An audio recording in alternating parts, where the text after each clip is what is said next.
Hello guys, how are you? I'm Hardeep Singh. Welcome back to your own YouTube channel.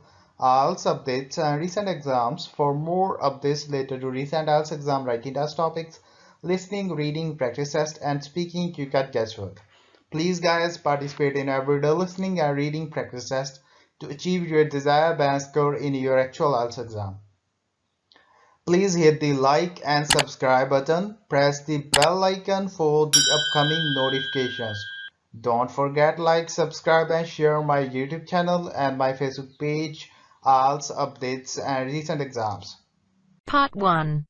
You will hear a telephone conversation between a bank representative and a client who wants to make an international money transfer. First, you have some time to look at questions 1 to 6.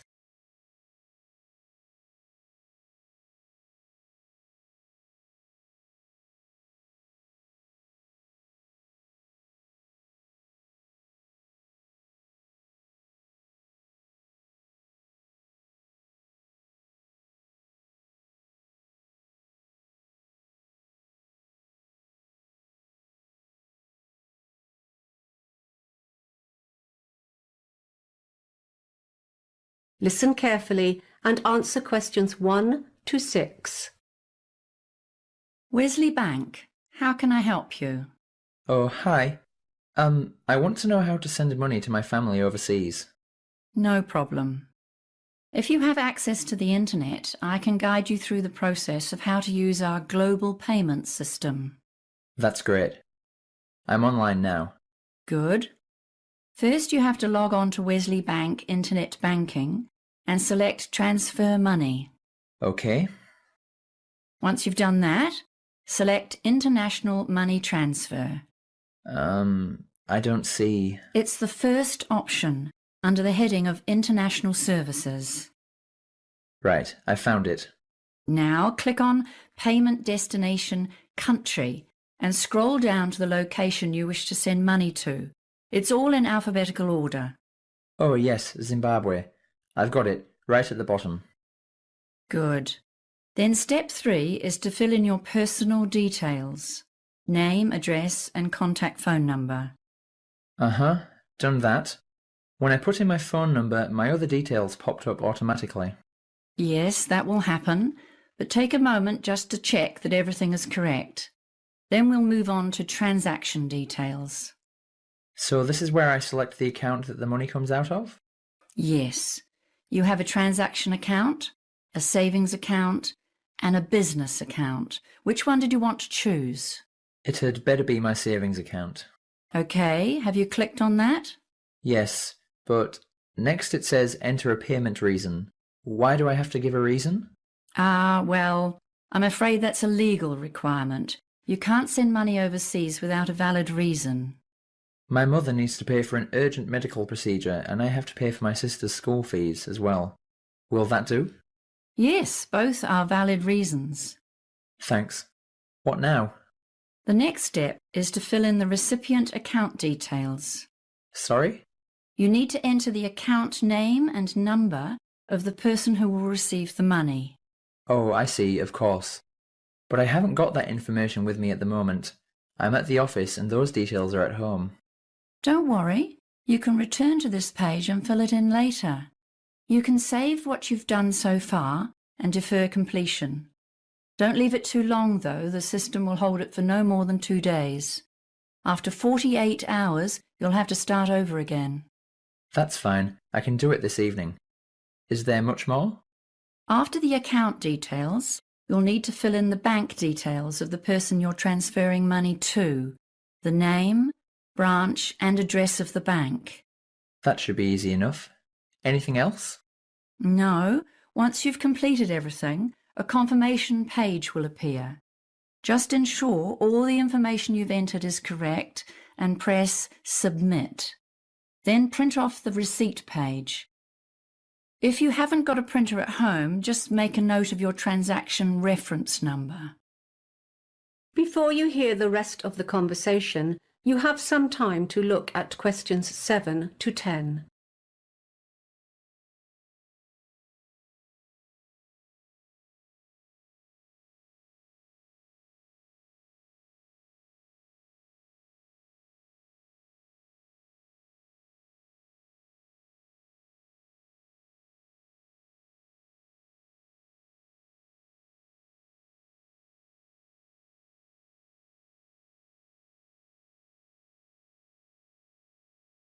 Now listen and answer questions 7 to 10. When can my family expect the money? Will they get it within the next 5 days? It takes 3 days to process, but, of course, we can't be responsible for any delays arising from the recipient bank. I understand. And is there a charge for internet transfers? When I did this through a teller at the bank last year, I was charged $40. It does cost more to use a teller, but the Wesley Bank will only deduct $30 from your account per online international transaction. However, we have no control over any fees that may be charged by other financial institutions at the receiving end. How much can I send in one transaction? Well, that depends on your bank balance, but assuming you have enough funds, the upper limit is $10,000. By the way, you'll need to use a special security token to transfer more than $5,000. You mean my secret password? You'll definitely need that, but you'll also need a security token. That is a special code that the bank gives you. Just call into your local branch with photo ID and they will arrange it for you. Is there anything else I can help you with, or do you have any more questions? No, thank you. That's all I need to know for now. That is the end of part 1. You now have half a minute to check your answers.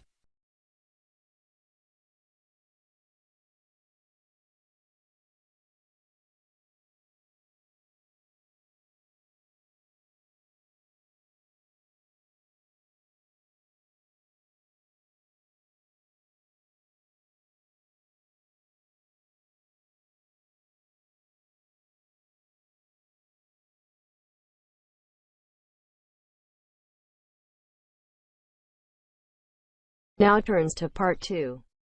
You will hear a town councillor talking about a plan for the redevelopment of the Bayfield Town Centre.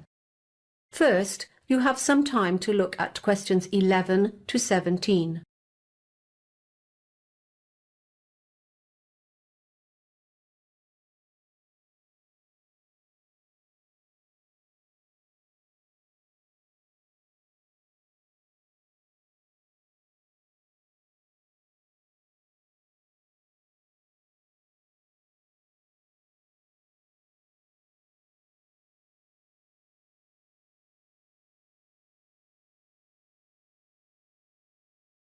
Now listen carefully and answer questions 11 to 17. Good evening. I've been asked to speak to you about the proposed plan for the improvement of our town centre. As you know, there was extensive community consultation before the designers were engaged. I'm sure you'll agree that a great many of your concerns have been acknowledged and incorporated into the draft plan that you see before you. Firstly, you'll notice that the existing supermarket has been enlarged. It's the biggest building you see on the plan, on the south side of the Main Street Mall. You can see that the part of Main Street in the town center has been turned into a pedestrian mall. We're planning extensive plantings of shrubs and small trees to provide shade. There'll be plenty of parking for supermarket shoppers on the west side of the building, and a few spaces to the south facing the park. The park will not be touched except for the addition of a small artificial lake, which we hope will attract ducks and other bird life. We've taken into account your petition not to expand the tavern. I know some of you wanted it removed from the town center altogether, so it will be discreetly screened from public view by more trees. The existing car park at the rear of the tavern will remain. Opposite the tavern, on the other side of Main Street, there will be a covered market. The Saturday Farmers Market is hugely popular, but stall holders have suffered from a lot of bad weather recently. We think everyone will be happy with this part of the redevelopment. These two rectangular buildings here, in the middle of the plan, are new. We plan to demolish the existing shops, some of which are unsound anyway, and put up these two modern buildings instead. The one across Bay Road from the market will house boutiques, delicatessens, and other specialty shops all under one roof. The other one to the west will contain offices, so you'll have convenient access to all the professionals in town inside one building. The swimming pool will remain where it is, of course. The school is a major user of the pool, so to make it safer for students to cross Swan Road, a pedestrian crossing will be installed in front of the school gymnasium. You can see we've planned a gap in the trees here on the Main Street Mall so that students will be able to walk across the Main Street Mall straight to the pool. Another pedestrian crossing to the west of the pool will give students and other users safer access to the new library here.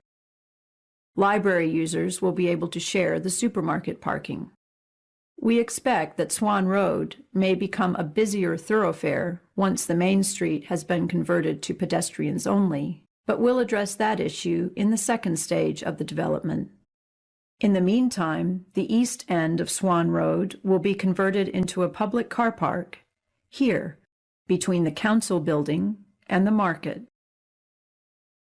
Before you hear the rest of the conversation, you have some time to look at questions 18 to 20.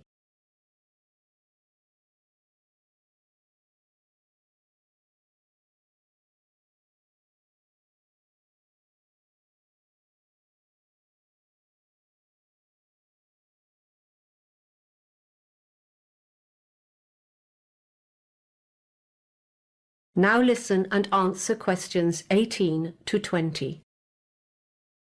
I'll deal with any questions you may have at the end of this talk. In the meantime, I'll give you some idea of what the second stage of development will involve. In line with the overwhelming concern of Bayfield inhabitants, improved public transport is definitely at the forefront of the next stage. We're planning to develop a modern transportation hub on the outskirts of town. Another issue we want to address is the lack of playgrounds and sporting facilities. These could be part of Stage 2, depending on the Council's ability to purchase appropriate sites. As I mentioned earlier, traffic may become a problem in Swan Road.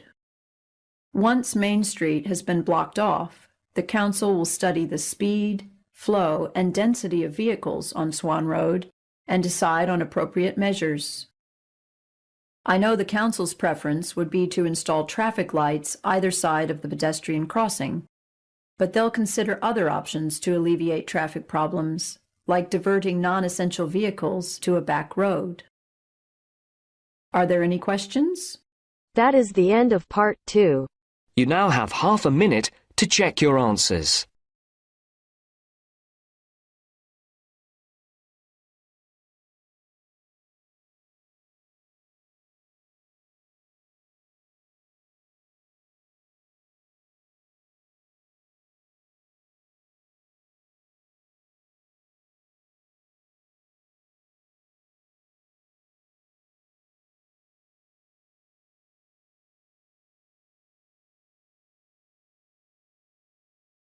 Now turns to part 3. You will hear a college professor and a postgraduate student, Diana, discussing her recent internship experience. First, you have some time to look at questions 21 to 25.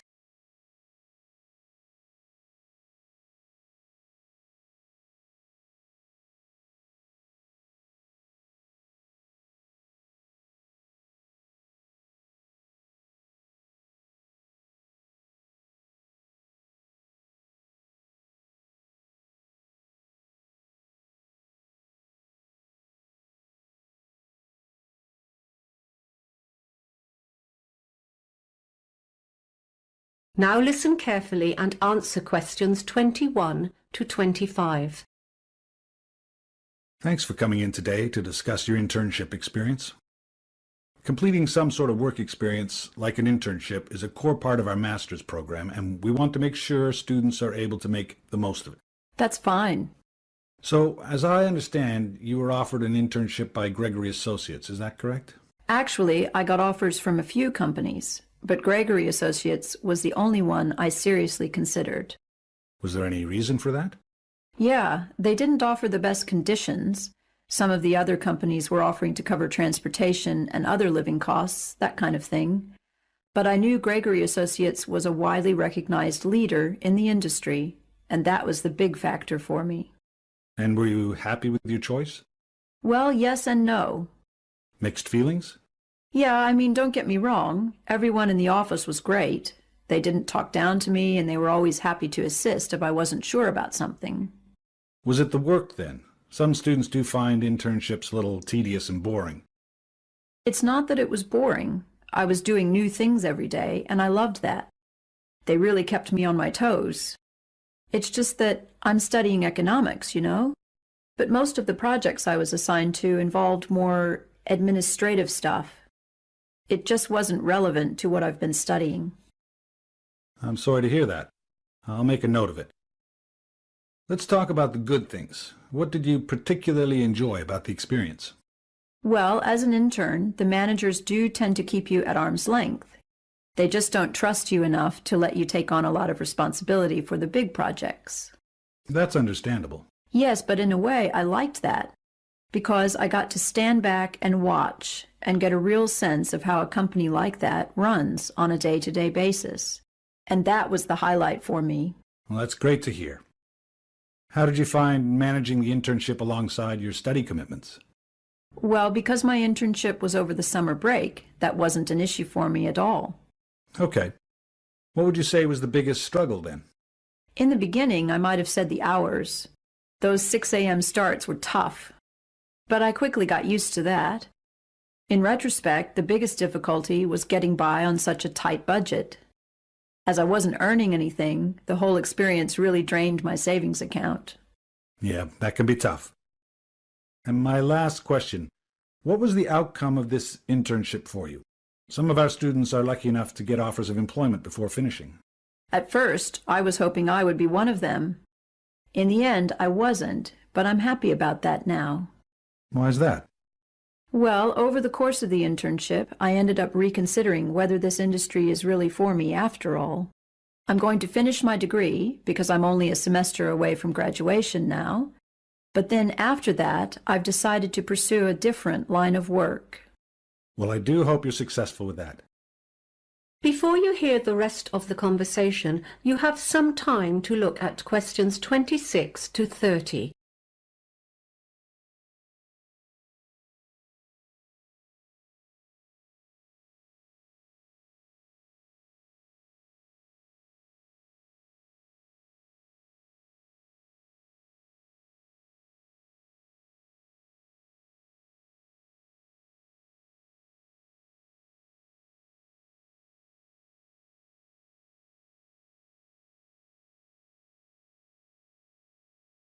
Now listen and answer questions 26 to 30. Now, we're putting together a step-by-step guide about the process for students who want to apply for internships, and we were wondering if you could help us with it. Sure. What would you say is the first step? Before they do anything else, students need to get their documents sorted. Companies need to see all sorts of things, such as reference letters and verified copies of academic transcripts. It can take time to get it all together, so applicants need to get onto this as soon as possible. Great. We'll put that down as number one. And then students should begin researching companies? Absolutely. They should look at a wide range of companies and the internships they offer.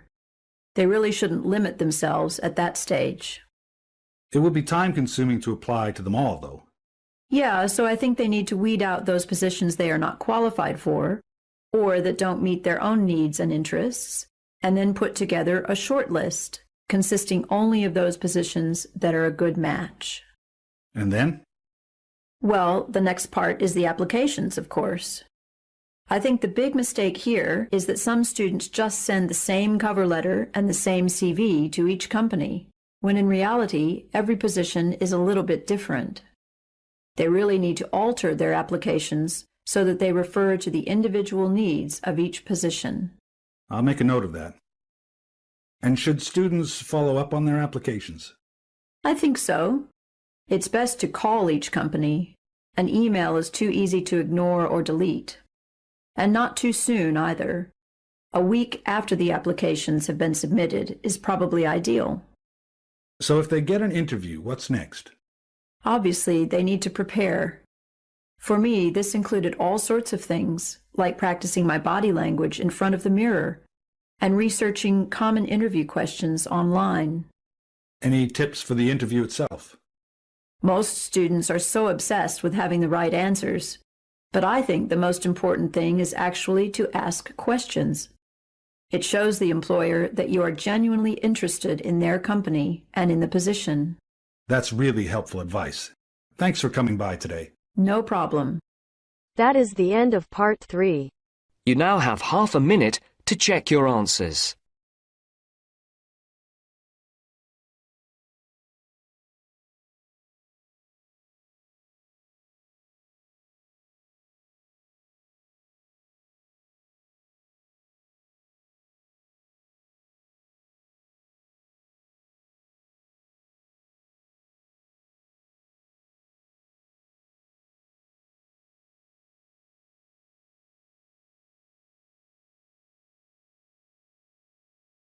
Now turns to part 4.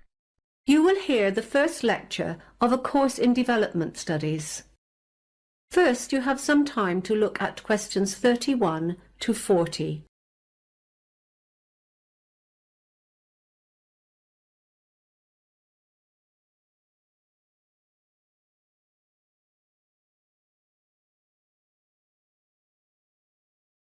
Now listen carefully and answer questions 31 to 40. Good morning, everyone, and welcome to your first lecture in Development Studies. Development Studies as a discipline can be boiled down to a couple of core objectives. Basically, we are trying to understand how it is that societies experience particular kinds of change and how they progress as they develop. We're also trying to go beyond that, however, and work out how different sorts of actions can facilitate or even encourage these changes to happen. To achieve these objectives, there are two key approaches that underpin development studies. Firstly, there's a theoretical approach, which is all about the how of change. With theory, we can explore some of the big questions. What kind of change should we aspire to, and how can this be achieved? But we don't just talk. We've also got to apply some of this thinking. So, through the applied approach, we're looking at specific policies and trying to understand how they can most effectively be put into place. Although we try not to limit ourselves, we do focus on a few key areas. Due to our location, for example, the Asia-Pacific region is an important area of research for us. At the moment, we're doing a lot of work on urbanization, and there are two elements to this. One is employment, as urbanization leads to major employment problems, and the other is housing. With so many people moving to cities, many of them struggle to find a place to live. Other issues of particular interest to our staff are migration and, of course, trade. So, what will you be able to do with a degree in development studies? Well, firstly, you'll develop a full working knowledge of all aspects of development. You'll also learn how to gather data. We include sessions on how to gather statistics, but we mostly focus on textual data, that is, policy briefings, research reports, and so on. Once you've done your research, you need to know what it all means. After all, there's not much point in collecting a whole lot of data if you don't know whether it's significant or not. So we're going to teach you how to critically evaluate your findings. And finally, teamwork is a big part of development work. Your major piece of research work for this class is done in groups of 4. So you're going to learn how to cooperate as a team in order to plan and conduct this research assignment. I want to move on now to give you a brief overview of how development studies has evolved as a discipline since it was first established. The first thing to note is that, unlike other subjects such as mathematics or philosophy, development studies is very young. It began taking shape as a formal discipline only in the 1950s. At that stage, economic concerns were at the forefront of nearly all research efforts. Researchers assumed that development in general could be measured by indicators such as gross domestic product, GDP, or unemployment levels. In the 1970s, a new set of scholars took charge. These researchers, informed by the social movements of the 1960s, brought a new set of issues to the table. At that time, development studies grew increasingly critical of established practices and the assumptions that lay behind those practices. Questions were raised in three areas: the role of power in creating policy, the importance of environmentally sustainable change, and problems with inequalities in terms of gender. From the 1980s onwards, the economy staged a comeback as a centerpiece of development practice. A key factor here was the reduced significance of national governments due to a number of market-led reforms in many countries around the world. In contrast to the 1950s, however, researchers have recently shown a heightened interest in smaller-scale economic projects. One significant innovation here is the idea of making tiny loans, sometimes only a few dollars, to help women in particular to start up a small business. And that brings us to today. So let's finish now by talking about... That is the end of part 4. You now have half a minute to check your answers. So guys, don't forget like, subscribe and share my YouTube channel and my Facebook page, IELTS updates and recent exams. For more updates related to recent IELTS exam writing test topics, listening, reading, practice test and speaking, you got guesswork. Please guys, participate in everyday new IELTS listening and reading practice tests to achieve your desired band score in your actual IELTS exam. For more IELTS material, visit my official website www.ieltsupdatesandrecentexams.com. The link is given below in the description. If you need PDF files of latest IELTS material, then please join my Telegram channel. So guys, please write your score below the comment section. Again, thanks for listening. God bless you all guys. Stay tuned, stay safe.